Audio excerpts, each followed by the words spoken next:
I'm going to ask the honourable member from St. Albert's, Edmonton, please. And to all members, it's really important that we do listen to the question. It's hard for the Speaker to understand. I understand perhaps that the President of the Treasury Board was referring to the Speaker. I hope the comments do fall through the Speaker, of course. The honourable member from Thornhill. After 8 years of this Liberal NDP government, carbon taxes are driving up the cost of food. People are literally turning to dumpsters because they can't afford groceries. A report from the Toronto Star says dumpster diving is a new trend. So here's what you won't read in the Star. Conservatives will axe the tax, build the homes, fix the budget, and stop the crime. What does the Toronto Star have to write in order for this radical environment minister to show some compassion and stop the 23% April 1st tax hike for all Canadians? The Honourable President of the Treasury Board. Mr. Speaker, as I said, on this side of the House, we'll continue to fight climate change while putting money back into the pockets of Canadian families. As I mentioned, that means we're going to be providing rebates to Canadians, money back in their pockets, which the Conservatives are going to vote against. So I ask you, Mr. Speaker, through you to the opposition, when are they going to stop cutting supports to Canadians and pay attention to the most vulnerable in this country? The honourable member from Thornhill. Mr. Speaker, the radical environment minister who couldn't sell his own carbon tax, which the Prime Minister had to rebrand, won't even get up and answer the question. How is he going to rebrand dumpster diving? This is the minister who wants to ban cars, ban roads, ban Canadian energy, ban straws, and ban stoves, and tells Canadians that they have it better. We all know that after 8 years, this tired government and the environment minister are out of control, but will someone over there stand up for struggling Canadians and let him walk back his carbon tax hike like he has to do with everything else?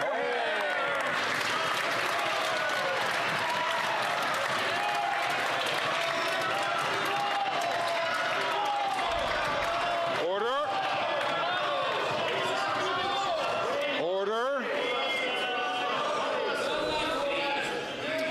The Honourable Minister for Innovation.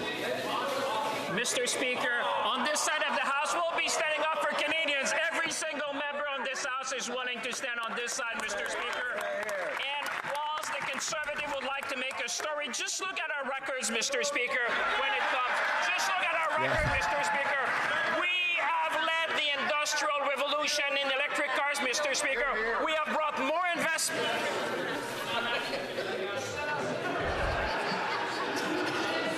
Order.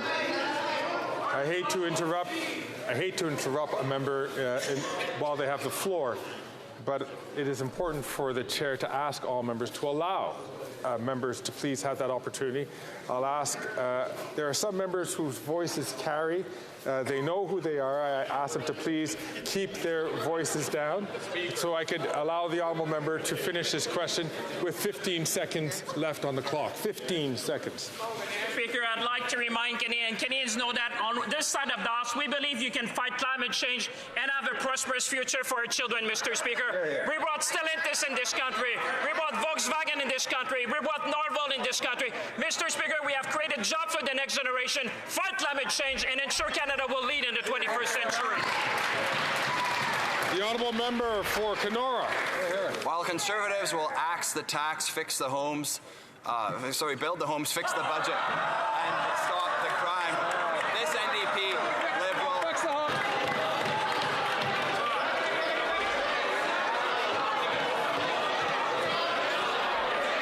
Order.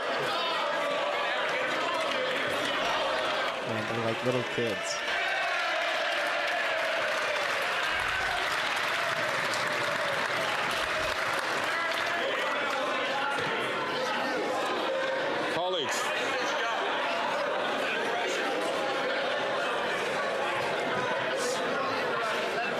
I think there's colleagues, I think it's important for all of us to remember. I'm going to ask,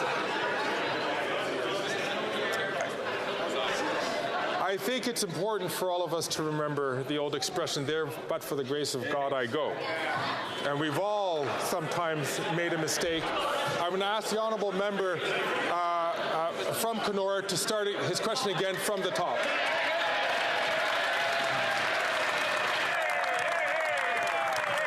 While Conservatives will axe the tax, build the homes, fix the budget, and stop the crime. There we go. We got it out. Is not worth the cost, the crime, or the corruption, Mr. Speaker. 1 in 5 families are living in energy poverty, and we know that rate is even higher in rural areas like Northern Ontario, Mr. Speaker. So while they laugh about it, why doesn't this Prime Minister finally axe his April carbon tax hike so that Canadians can afford to heat their homes? The Honourable Government House Leader. I think that member of Parliament needs to be unplugged from the wall and plugged back in, Mr. Speaker. But here's what I hope happens when that reboot occurs. I hope he'll get up from his place, walk down to the Leader of the Opposition and say, pass the fall economic statement, help Canadians. Pass childcare, help the moms and dads out there who are waiting for those needed supports. Tell that to his leader. When will that member, instead of trying to get the leader's lines right, stand up for Canadians and get them the supports that they need?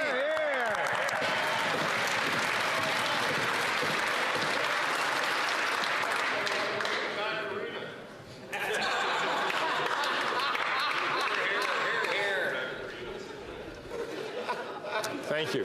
The honourable member from Kenora has the floor. Mr. Speaker, no matter how much they try to distract or deny it, their plan simply isn't working. The carbon tax isn't an environmental plan because emissions are on the rise. More Canadians are paying more in the tax than they're getting back in rebates. 1 in 5 families are living in energy poverty, and 2 million Canadians are going to a food bank every single month. Mr. Speaker, how much more must Canadians struggle before they finally listen to our common sense plan and axe the tax?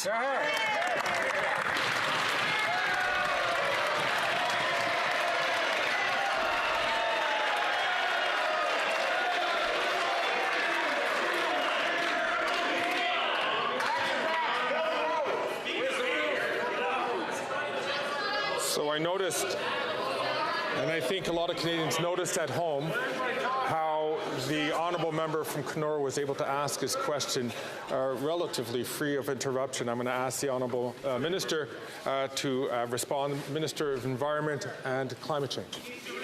Mr. Speaker, while Conservatives still debate whether or not climate change is real, while some of those members say that climate change is actually created by body heat from humans, others say that carbon dioxide is good for the planet, Mr. Speaker.